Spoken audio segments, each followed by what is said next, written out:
అందరికీ నమస్తే అండి. ఈరోజు మనం ఆగ్రాలో ఉన్న ఫోర్ట్ దగ్గరికి వచ్చాము. దీన్ని లాల్ కోట అని కూడా అంటారు. ఎంట్రన్స్లోంచి వెళ్తున్నాము చూడండి.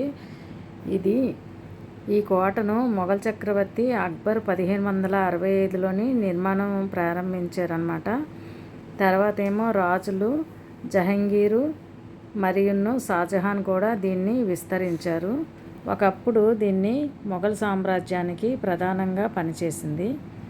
ఎర్ర రాతితో నిర్మించబడింది ఇదంతా కూడా. దీనిని లాల్ కోట అని కూడా అంటారు. ఈ కోటలో అందమైన మహళ్ళు, మసీదులు, తోటలు ఉన్నాయి. ఈ కోటలోంచి షాజహాను తాజ్మహల్ని చూడగలిగేవాడు. ఇది చరిత్ర కళ అద్భుతమైన ప్రదేశం అన్నమాట. ఈ కోట భారతదేశంలో ముఖ్యమైన చారిత్రక ప్రదేశాల్లో ఒకటి. ఇది ఉత్తరప్రదేశ్ ఆగ్రాలో ఉంది. 1983లో యునెస్కో ప్రపంచం వారసత్వ ప్రదేశంగా గుర్తింపు పొందింది. ఆగ్రాలో అప్పట్లో మొఘల్ సామ్రాజ్యానికి రాజధానిగా ఉండేది. 18వ శతాబ్దంలో మొఘల్ సామ్రాజ్యం బలహీనపడిన తర్వాత ఈ కోటను బ్రిటిష్ ఈస్ట్ ఇండియా స్వాధీనం చేసుకుంది. ఈ కోటలో చరిత్రలో రాజ్యాలు, యుద్ధాలు, ప్రేమ కథలు అన్నీ కలిసినట్టుగా ఉంటుంది. ఎక్కడ చూసినా చాలా అద్భుతంగా ఉంటుంది. ఎలా చెక్కారో అంటే ఇంకా కన్నుల పండుగగా ఉంటుంది. ఎంత బాగా కట్టారంటే కోట పురాతనదన్నమాట. చాలా బాగుంది. ఇది ఎర్రకోట అంటే ఎర్ర రాతితో కట్టిందనమాట. ఇది అక్కడక్కడ కూడా మార్బుల్తో కూడా కట్టారు. అది చూస్తుంటే ఎంతకీ తరగట్లేదు. ఎటు నుంచి ఎటు వెళ్తున్నామో కూడా మాకే అర్థం కావట్లేదు. ఇక్కడి నుంచి మొత్తం అంతా కనిపిస్తుంది. ఇక్కడి నుంచి చూస్తుంటే తాజ్మహల్ అంతా క్లియర్గా కనిపిస్తుంది. ఇక్కడి నుంచే షాజహాను తాజ్మహల్ని చూస్తూ ఉండేవాడంట. ఇక్కడి నుంచి చాలా దూరంగా ఉంది కానీ చాలా స్పష్టంగా కనిపిస్తుంది. ఇక్కడి నుంచి మేము అన్నీ చుట్టూరు చూసాము. చాలా అందంగా ఉన్నది. ఫ్రెండ్స్ అందరిమీ కూడా అక్కడ ఫొటోస్ అయితే తీసుకున్నాము. మా ఫ్రెండ్స్ అయితే ఎటు వెళ్తున్నారో మేము వాళ్ళని వెతుక్కునేసరికి మాకు సరిపోతుండేది. ఎటు నుంచి ఎటు వెళ్ళిపోతున్నారో తెలియదు. అలా తిరుగుతూ అసలు ఎంత ఉందో తెలియదు.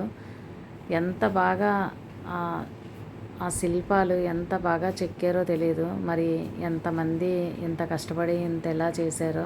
ఆ రాజుల పరిపాలన అలా ఉండేది. ఆ రాజ్యాలు అవన్నీ చూడముచ్చటగా ఉంది.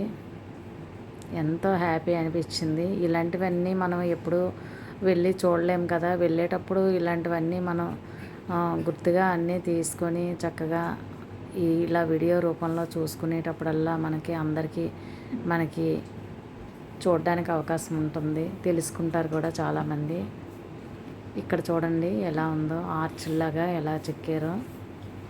ఇలాగా రూమ్లోంచి కూడా ఇలాగ ఆర్చ్లు ఎందులోకి వెళ్తున్నామో కూడా తెలియట్లేదు. ఎటు చూసినా ఇలాగ ద్వారాల్లాగే ఉంటున్నాయి. అలా వెళ్తూనే ఉంటున్నాం. చూడండి, మంచి ఎండ అనమాట. ఆ ఎండలోనైతే ఇంకా చూడాలనే తాపత్రయమే తప్ప ఇంకా మరి ఆ ఎండకైతే తట్టుకోలేకపోతున్నాం. అంత ఎండగా ఉందన్నమాట. చూసారా, ఇదంతా కూడా చాలా గ్రీనరీగా ఉంది. చుట్టూ ఎటు చూసినా ఆర్చ్లే. ఇక్కడ ఎక్కడ ఏమి ఉండేవో మనకైతే తెలీదు. చూస్తున్న కొద్దీ అదిగోండి చూడండి మా చిన్ని గారు అందులో ఏమున్నాయో అని చెప్పి అలాగా డోర్లోంచి చూస్తున్నారు. కానీ ఇక్కడ మరి బంధించేవారో ఏంటో, జైల్లో ఏంటో తెలీదు. అన్ని డోర్స్ అయితే ఉన్నాయి, అన్నీ లాక్ చేసి ఉన్నాయన్నమాట. ఏమున్నాయో అయితే బయట నుంచి అయితే మేము చూసాము. ఇవన్నీ కూడా ఎంత అద్భుతంగా ఉన్నదండి ఇది కోట. చాలా చాలా అందంగా ఉంది.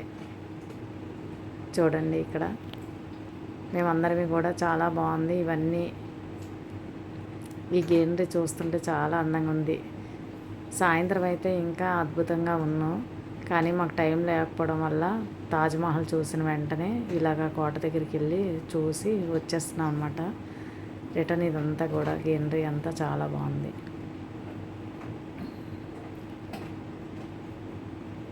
చెట్లు చూడండి ఎంత పచ్చగా ఉన్నాయో. మేము ఇంకా అయిపోయింది, రిటర్న్ వెళ్ళిపోతున్నాం అనమాట. రిటర్న్ వెళ్ళిపోతుంటే ఇంకా ఫ్రెండ్స్ కూడా వచ్చారు. అక్కడ ఆ ఫ్రెండ్స్తో కలిసి మళ్ళీ ఫోటో తీయించుకున్నాము. Thank you all.